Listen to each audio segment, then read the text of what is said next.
എപ്പിസോഡിന്റെ opening സീനിൽ ഇപ്പോഴാണ് നമ്മുടെ ലൂഫി നാമിയെക്കുറിച്ചും ആഞ്ചിയെക്കുറിച്ചും ബ്രൂക്കിനെ കുറിച്ചും മൊമന്റോസ്കെ കുറിച്ചും ചോപ്പറിനെ കുറിച്ചൊക്കെ ഓർക്കുക. അവനാണെങ്കിൽ ആ ഷാർക്ക് മരത്തിലേക്ക് അവന്റെ കൈ അങ്ങനെ നീട്ടിക്കൊണ്ടുവന്ന് കറക്റ്റായിട്ട് ഹോൾഡ് ചെയ്യാണ്. അതിനുശേഷം ഓരോ മരത്തിലൂടെ പിടിച്ച് മുൻപോട്ടേക്ക് അങ്ങനെ ആടി ഒലഞ്ഞു പോവാണ്. അവൻ പോവും തോറും നമ്മുടെ ആൾക്കാരുടെ പേരുകൾ അതൊന്നൊന്നായി വിളിച്ചുകൊണ്ടേയിരിക്കും. പക്ഷെ നമ്മുടെ ആൾക്കാരുടെ യാതൊരു റെസ്പോൺസും ഒരു ഭാഗത്തു നിന്നും അവന് കിട്ടില്ല.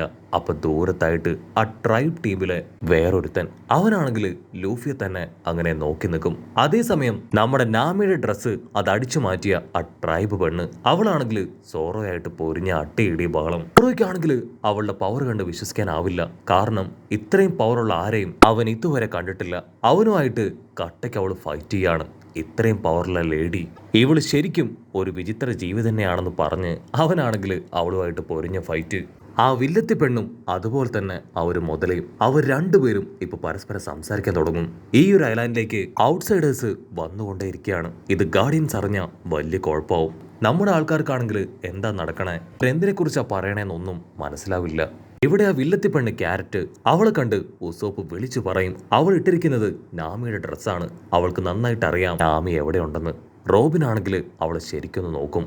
എനിക്ക് തോന്നുന്നത് ഇവള് നമ്മൾ കരുതും പോലെയുള്ള മനുഷ്യരെ തിന്നുന്ന ട്രൈബിലെ ഒരു ടീമാണെന്നാണ്. ഇത് കേൾക്കുമ്പോൾ ഇപ്പൊ ഉസോപ്പിന് കുറച്ച് പേടിയൊക്കെ ആവും. കട്ട് ചെയ്ത ഇപ്പൊ ലൂഫിയുടെ തൊട്ടു പിന്നില് രണ്ട് ജയൻസ് അവറ്റകളാണെങ്കിൽ ഇപ്പൊ ലൂഫി ആയിട്ട് ഫൈറ്റ് ചെയ്യാൻ തുടങ്ങും. ആ ക്യാരറ്റ് പെണ്ണാണെങ്കിൽ ഞൊട്ടിയിടയിൽ അവിടുന്ന് അങ്ങനെ ചാടി പോവാണ്. അവൾ അങ്ങനെ ചാടി മുകളിലേക്ക് എത്തുമ്പോഴായിരിക്കും ആ വലിയ ഷാർക്ക് ട്രീ അതിന്റെ അണ്ടറിൽ വലിയ ഫൈറ്റ് നടക്കുന്നത് കാണുക. ആ ക്യാരറ്റ് വില്ലത്തിയാണെങ്കിൽ നമ്മുടെ ആൾക്കാരോട് തൊട്ടടുത്തുള്ള ഒരു ഫോറസ്റ്റ് കാണിച്ചു കൊടുത്ത് അവിടേക്ക് പോകാൻ പറയും. നിങ്ങൾ ആ സ്ട്രോ ഹാറ്റ് പൈററ്റ്സ് അല്ലേ, നിങ്ങളുടെ ടീംമേറ്റ്സ് എല്ലാവരും അവിടെ ഡെഡ് ബോഡി ആയിട്ട് കിടക്കുന്നുണ്ടെന്ന് പറയും. അത് കേട്ട് ഒരു സെക്കൻഡ് നമ്മുടെ ആൾക്കാർ ഫ്രീസ് ആവുകയാണ്. അവൾ വീണ്ടും പറയും ഇപ്പൊ ഫൈറ്റ് ചെയ്യുന്നത് നിങ്ങളുടെ മെയിൻ ടീം മെമ്പറായ ലൂഫിയാണ്. ഗാർഡിയൻസ് തീർച്ചയായിട്ടും അവനെ വെറുതെ വിടില്ല എന്ന് പറഞ്ഞ് അവര് ആ ഫൈറ്റ് നടക്കുന്ന ഭാഗം ലക്ഷ്യമാക്കി അവിടേക്ക് കുതിച്ചു പായും. ഉത്സവപ്പാണെങ്കിൽ ആ ന്യൂസ് കേട്ട് അങ്ങനെ പൊട്ടിക്കരയാണ്. നമ്മുടെ ആൾക്കാരെല്ലാവരും അവര് കൊല്ലപ്പെട്ട് കാണോ, നാമിയുടെ ഡ്രസ്സ് അതാണ് അവൾ ഇട്ടിരിക്കുന്നത്. ഒരുപക്ഷെ അവൾ നാമിയെ തല്ലിക്കൊന്ന് ആ ഡ്രസ്സ് അടിച്ചു മാറ്റിയതായിരിക്കും എന്നൊക്കെ ചിന്തിച്ച് അവൻ വിഷമിക്കും. ഇവിടെ റോബിനാണെങ്കിൽ ആ ട്രൈബിനെ കുറിച്ച് ആലോചിച്ച് കൺഫ്യൂസ്ഡ് ആവുകയാണ്. ഒരുപക്ഷെ ഇവരായിരിക്കോ മനുഷ്യരെ തിന്നുന്ന ആ ഒരു ട്രൈബ് എന്ന് ചിന്തിച്ച് അവളാണെങ്കിൽ അവരെ തന്നെ നോക്കി പതിയെ മുൻപോട്ടേക്ക് നടക്കും. ഉടനെ ലോ പറയും എന്റെ ആൾക്കാർ അവരെല്ലാവരും ഇവിടെ തന്നെയുണ്ട്. കാരണം പെപ്പോയുടെ വിബ്രൂ കാർഡ് അതെന്റെ കയ്യിലാണ്. അവൻ എന്റെ ടീമിലെ നാവിഗേറ്ററാണ്. ഈ വിബ്രൂ കാർഡിന് അതിനൊന്നും സംഭവിച്ചിട്ടില്ല എങ്കിൽ അതിനർത്ഥം അവർക്ക് കുഴപ്പമൊന്നും ഇല്ല എന്നാണ്. ഇതുപയോഗിച്ച് അവരെ കണ്ടെത്താൻ കഴിയുകയാണെങ്കിൽ നമ്മുടെ കുറെയൊക്കെ പ്രശ്നങ്ങൾ നമുക്ക് സോർട്ട് ഔട്ട് ചെയ്യാൻ കഴിയുമെന്ന് പറഞ്ഞ് അവൻ ആ വിബ്രൂ കാർഡിലേക്ക് നോക്കും. ആക്ച്വലി ലോയുടെ ടീമിൽ ഒരു പോളാർ ബിയർ ഉണ്ട്. അതും ഈ മിൻ ട്രൈബില് ചേർന്ന ഒരു അംഗമാണ്. അതിന് 10 വർഷങ്ങൾക്ക് മുൻപ് വരെ ലോയ്ക്ക് നന്നായിട്ട് അറിയാം. സോ അതിനെ കണ്ടെത്താൻ കഴിഞ്ഞാലും കുറേ സംശയങ്ങൾ നമുക്ക് തീരുമെന്ന് പറഞ്ഞ് അവൻ ആ കാർഡ് അത് മുൻപിലേക്ക് നീട്ടുകയാണ്. ലോ ആണെങ്കിൽ ആ വിബ്രു കാർഡ് നോക്കി മുൻപോട്ടേക്ക് പോവാണ്. അവൻ അങ്ങനെ പോയി കഴിഞ്ഞാൽ ആ ടൗണിലായിരിക്കും അവൻ സ്ട്രെയിറ്റ് ആയിട്ട് പോയി ചെന്ന് എത്തിപ്പെടുക. അതോർത്ത് ഇപ്പൊ ഉസോപ്പ് വിളിച്ചു പറയും ആ കാനിബൽ ട്രൈബ് ഒരു പക്ഷേ അവിടെ മറഞ്ഞു നിൽക്കാൻ ചാൻസ് ഉണ്ട്. നീ വളരെയധികം കെയർഫുൾ ആയിരിക്കണം ഇങ്ങനെയുള്ള സമയത്ത്. പക്ഷെ ലോ അത് മൈൻഡ് പോലും ചെയ്യാതെ മുൻപോട്ടേക്ക് പോവും. ഇവിടെ സോറോ ആണെങ്കിൽ ഉസോപ്പിന് അത്യാവശ്യം എൻകറേജ്മെന്റ് ഒക്കെ കൊടുത്ത് അവനെ കൂടെ കൂട്ടും. അവിടുന്ന് അങ്ങനെ സീൻ കട്ട് ചെയ്ത് ആ വെയിൽ ഫോറസ്റ്റ് കാണിക്കും. ലൂഫി ആണെങ്കിൽ ആ രണ്ട് ജയൻസുമായിട്ട് പൊരിഞ്ഞ അട്ടിയിടി ബഹളം. ആ ശബ്ദമൊക്കെ കേട്ട് ഇപ്പൊ നമ്മുടെ ലോയുടെ ടീംമേറ്റ്സ് അവര് അവിടേക്ക് ഓടി വരികയാണ്.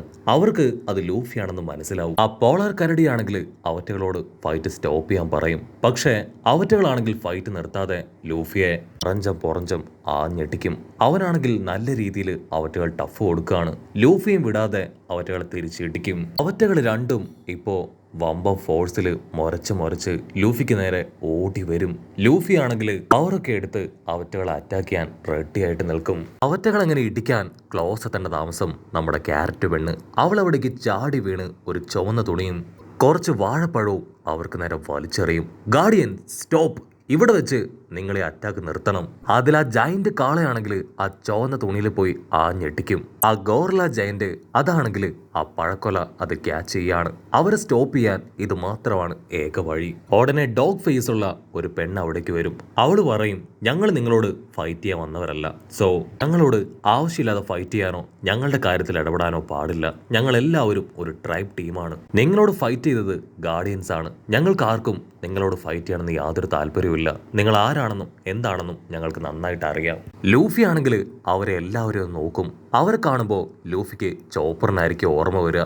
ലൂഫി ആ വാണ്ട പെണ്ണോട് ചോദിക്കും, ഞാൻ നിങ്ങൾ ആരെയും അറ്റാക്ക് ചെയ്തിട്ടില്ല, പ്രൊവോക്ക് ചെയ്തിട്ടില്ല, പിന്നെ നിങ്ങൾ എന്തിനാ എന്നെ അറ്റാക്ക് ചെയ്തേ?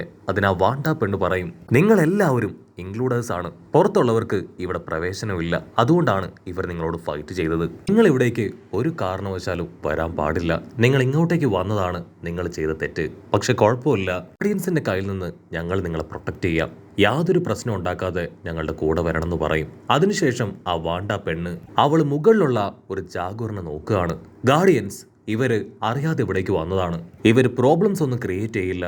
അതുകൊണ്ട് തന്നെ നിങ്ങൾ ഇവരെ അറ്റാക്ക് ചെയ്യേണ്ട കാര്യമില്ല. ഞങ്ങൾ ഇവരെ സേഫ് ആയിട്ട് ഇവിടുന്ന് പുറത്തെത്തിക്കാം. ആക്ച്വലി ജാഗൂർ അവനാണ് ഈ ടീമിന്റെ മെയിൻ ക്യാപ്റ്റൻ.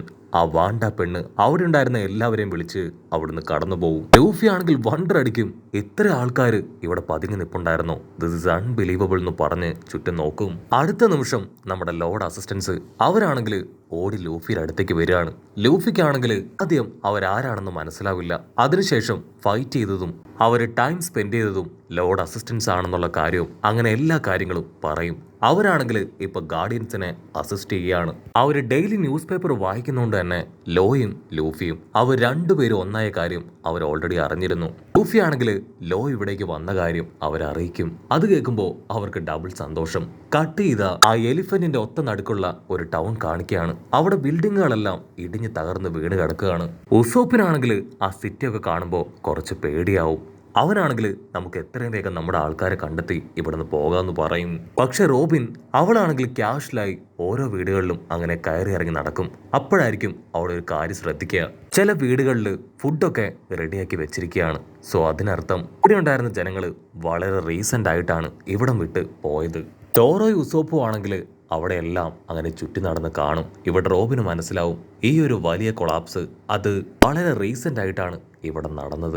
ഉസോപ്പ് ആണെങ്കിൽ എന്തോ കണ്ട് പേടിച്ച് നിലവിളിക്കാനായിട്ട് തുടങ്ങും.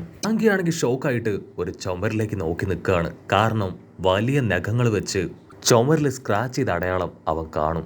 സോ മനുഷ്യരാണോ അല്ലെങ്കിൽ മറ്റേതെങ്കിലും ജയൻസ് ആണോ ഇതൊക്കെ ചെയ്തതെന്ന് അവന് സംശയം തോന്നും. മറ്റൊരു ഭാഗത്ത് ചോറോ ആണെങ്കിൽ കുറെ ചെയിനുകളും അതിന്റെ കൂടെ കുറെ ബ്ലഡൊക്കെ കാണും. ഉസോപ്പ് ആണെങ്കിൽ ഈ കാര്യങ്ങളെല്ലാം കണ്ട് ഡബിൾ ഷോക്കാണ്. ലോ ആണെങ്കിൽ ഇപ്പൊ വലിയൊരു കാൽപ്പാട് അവർക്ക് കാണിച്ചു കൊടുക്കും. അവരാണെങ്കിൽ ആ കാൽപ്പാടിലേക്ക് ശ്രദ്ധിച്ച് നോക്കുകയാണ്. ഒരാനയുടെ അല്ലെങ്കിൽ ഏതെങ്കിലും ജയന്റിന്റെ മോൺസ്റ്ററിന്റെ അങ്ങനെ ഏതോ ഒന്നിന്റെ കാൽപ്പാടാണിത്.